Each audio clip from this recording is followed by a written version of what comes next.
Hey, good morning, Tracy. Ken, Good to see you. it's so good to see you. Welcome to the Today Show Halton region. I don't know if you know, we are on your TV, Kojiko, and the Disability Channel is so proud to have you today. Uh, and I want to thank you for joining us. Glad to be here. So, Ken, we could almost call it lifelong because we've been friends for so many years now. But I met you in the afterlife. I met you, I think, just as your debut CD, On the Other Hand, was coming out. But will you tell us a little bit about, your life and what led you to the CD, On the Other Hand? Well, the quick story is I've been a musician my whole life. Played, toured, recorded, loved being a musician. It was an integral part of who I am. And back in the fall of 2011, I experienced a stroke. And that stroke took away the use of my right arm, my right hand. It no longer functioned the way it used to. And so for me, that became a real challenge because a musician is who I am, who I was, who I will always be. And I couldn't imagine myself becoming an ex musician. Um, so that started a long process of learning to play the guitar with one hand. Thus, the title of the album is On the Other Hand. Do you have one to flash on the screen? On the other hand, oh my gosh, I play it Yeah, in my car all the time. well, it was inspired by one of my therapists who, um, as I was just coming out of the hospital and doing some outpatient therapy, and I was looking for how I could get back into guitar, and I was just presuming my right arm, my right hand would start functioning again the way it used to. Yeah. And unfortunately, that wasn't to be. But she had the foresight to ask of me if I had ever considered some kind of one handed guitar technique. And that had not occurred to me at that point. But Oh, it was just enough of a seed being planted that I felt, there's something there that I could really pursue and it just might work. And so away we went. one thing leads to another, and this Yeah. incredible message of resiliency and not losing your creative soul, like it's in your DNA just because you had a stroke. And you're still a very funny man. You got so much humor, and now you're this on demand speaker on top of musician.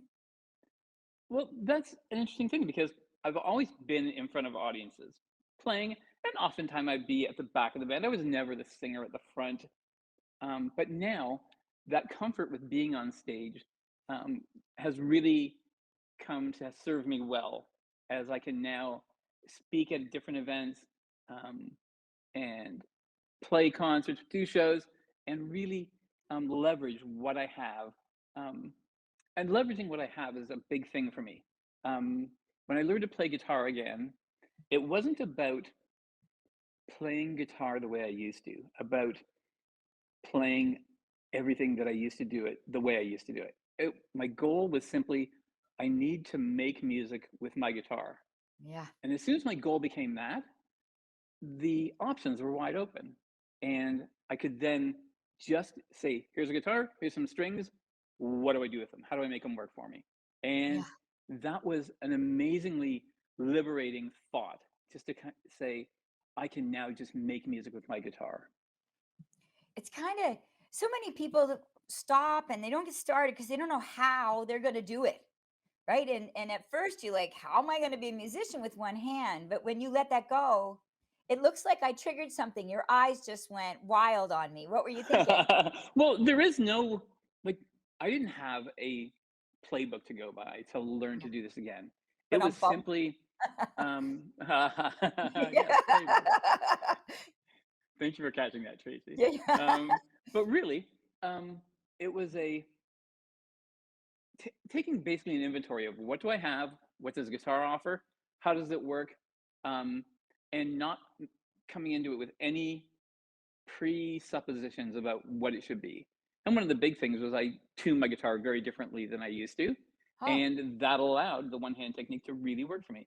There's a whole other bunch of things that I did that are part of the whole equation. But really, it's a don't take any of your pre-established ideas of how things should be into what they will be. It's funny. I love talking with you, and I saw you a few weeks ago down the road at my aunt's. We were having a fun Christmas show. It's actually a couple months ago now. Wow. And you were saying that day, and you often say from the stage this idea or something along the lines of music changes everything. And now you're the storyteller as well. Is Can you tell us a bit more about what that means to you when I say that, or what do you mean? Well, everybody can relate to music in one way or another.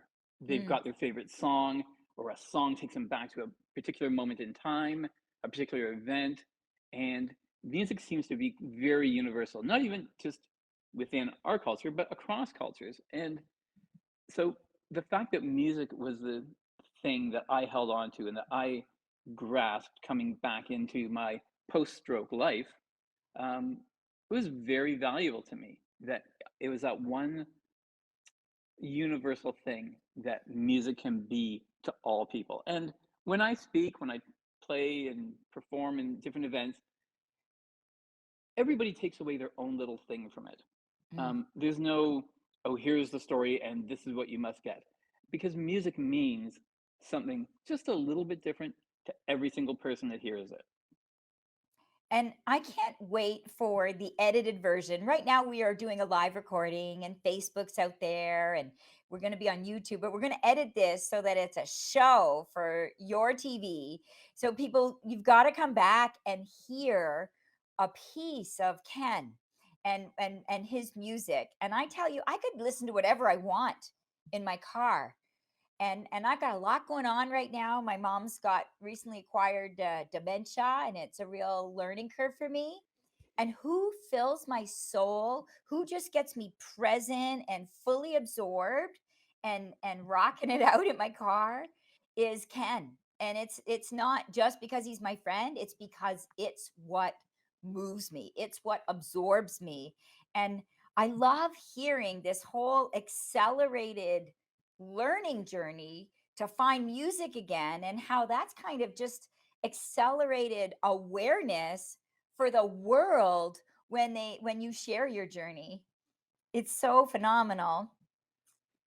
And folks, he is being on stage with Bare Naked Ladies, and he's in a project that involves folks like Chris Hatfield and Sarah McLaughlin.